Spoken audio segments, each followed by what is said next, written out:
Hey guys, today is Welcome Flow Day. As you probably already know, Welcome Flow is one of the most important flows on your Klaviyo account, is one of the highest revenue generating flows, not just because of straight conversion, but also because of whole other stuff that we're going to be covering in this video. We'll be going over the purpose of this flow, the why behind we're building this flow, the flow structure. This is a 10 out of 10. You can just copy it and build yours today, okay? And we're also going to be over each one of the emails one by one. I'm going to be explaining them and I'm going to be showing you examples so you can just replicate the examples. Welcome to the family.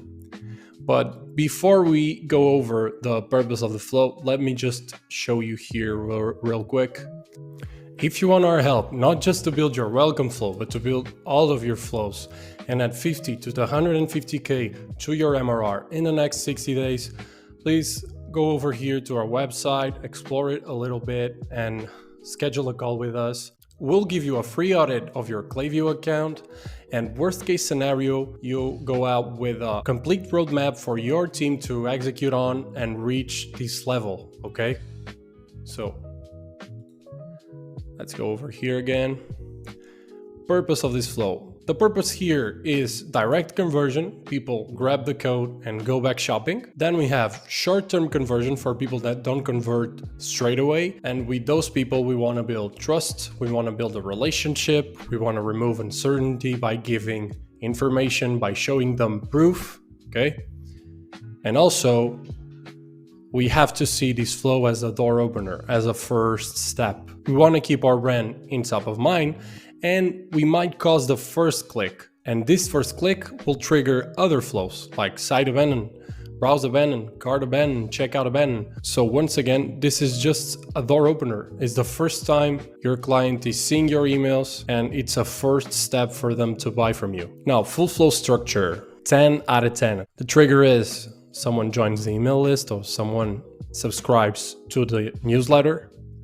We have the first email, which is a welcome email. And for the non-openers, for the people who don't open the first email, we'll send a second version where we're going to change the subject line and the preview text.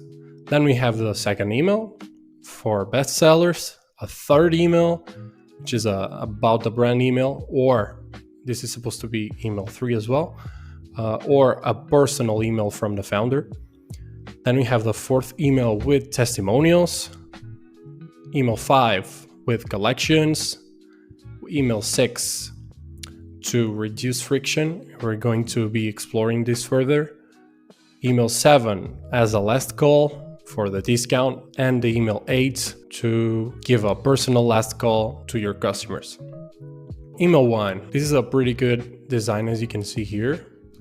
And here we want to focus on conversion. This is the first email, so is conversion. Grab and go. We want to have a killer top section. We want to have a simple heading.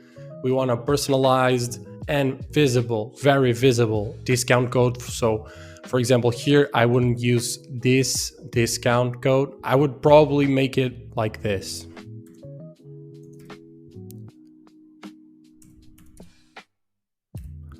And for example, like this, because you will remember the code. It's still simple. The first part, it's easy to remember because it's the name of the brand and it sounds still personalized. This one is not personalized at all. You know that this is the code that everyone gets, okay? So make it like this.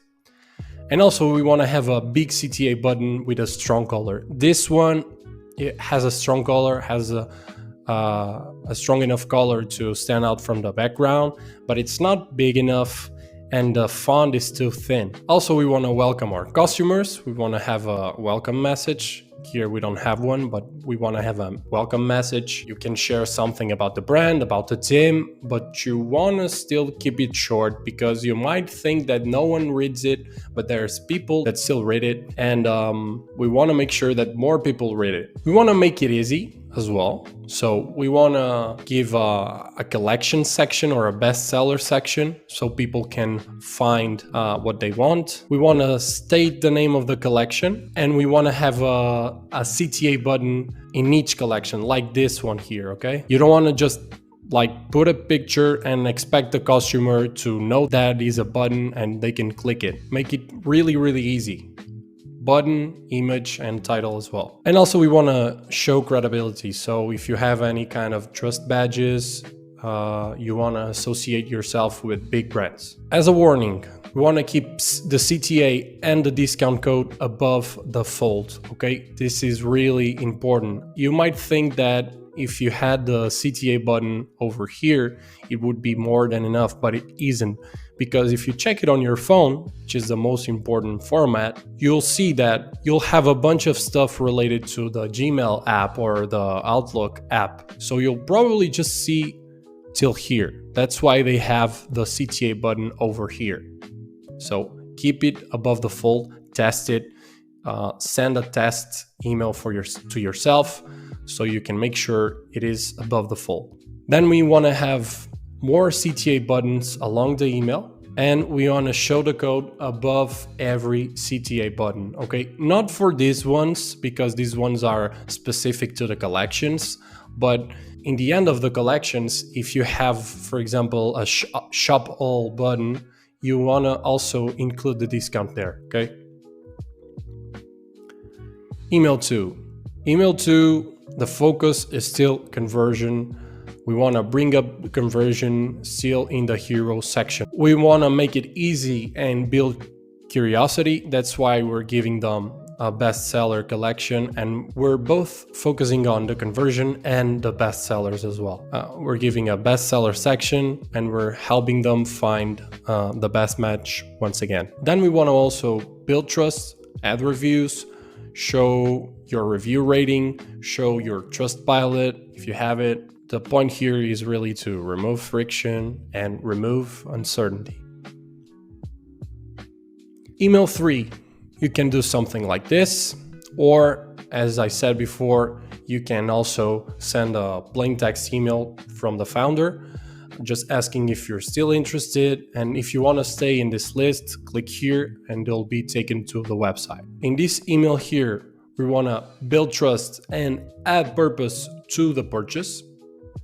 Tell your story, tell your why, mention any cause or any charity or any foundation you might be supporting as well. Besides that, we can't forget conversion. This time we want to make it more sneaky, okay? You bring up the discount, you add it on a header note, for example here, and you can also add it right here. So you want to add a header section, and you also want to mention it after the main text per se. Email 4. As you can see here, we're focusing on reviews only or mostly. We want to build trust once again, add reviews or add a 10 out of 10 review, a perfect review, and build around it, okay? You want to add information also through the reviews, or you can add some graphics with some explanations. Once we're focusing mostly on reviews, we also are kind of pre-framing your customers. You want to make them feel like they have to like it because everyone else does, so why wouldn't they like it as well? And once again, we don't forget the conversion. We bring up the discount once again. We don't want to be pushy, so we add a header note, and we also add it after the main review. Like for example here, we have a main review on the hero section, and we can add it right here. Email 5. Email 5 is actually very similar or the same as email 2. We want to focus on conversion once again, grab and go. We want to bring up the discount straight away on the hero section, and we also want to make it easy, give them some picks so they can find the match much easier. And we also want to build trust, so we can also throw in more reviews, give your review rating, as I said before, Trustpilot. Email 6. This is a good example of an email 6 as well. In email 6, we want to remove friction, so you want to mention a guarantee, a certification, your shipping times, if you have free shipping at a certain level. And you can also answer some of the FAQs, because your FAQs tend to be one of the most important points in terms of friction for your customers. So if you clarify them, you'll have a higher chance of converting them. We focus on conversion once again. We bring up the discount, header note, and after the main text. Here, the main text, we're generally explaining the guarantee. So we generally explain it. Then we add the CTA button and the discount code. And then we can explore further our guarantee. Once again, a warning sign. In heavy emails, in terms of information, we want to keep it short. We want to make it skimmable. And we want to add CTA buttons throughout the email. For example, we have one here, and we also have one here after we explore the guarantee a little bit further. Email 7. Email 7 is a last call email. It's a very important one. We want to focus on conversion and build FOMO on this one. We want to bring the discount in the hero section, make it the full focus of this email. And we also want to make it easy once again, because we want them to grab the discount and go back shopping. So we can also add a bestseller section to make it easy for them. Don't spread your customers' attention across too much stuff. This one is a grab and go. And to finish, the last one, email 8. This is a personal last call from the founder. As you can see here, first and second paragraph are a personal reminder. We want to make them feel valued. So I want a personal reach out to remind you about your welcome discount. We'd love to welcome you to the brand family and help make your first experience with us a special one. The third paragraph is the last call. We want to make that as clear as possible. This is the last call. This is the last email regarding your discount. This is the last call before your discount expires. It's our little way of saying we'll be thrilled to have you try us out. Then for the conversion, we show them the code. Here's the code. Take a look into our bestsellers or team picks. If you have it, even better, because it feels more personal. And then you give them the link. And for this flow, that is it, guys. And before you go, just to make it easy for yourself as well, I add the video and our Calendly link here as well. So feel free to check it out if you want to book a call and speak with us. If you'd like to grow your email revenue up to 50% of your total brand's revenue, book a call, okay? And we'll speak soon. Hope you like it. See you next time.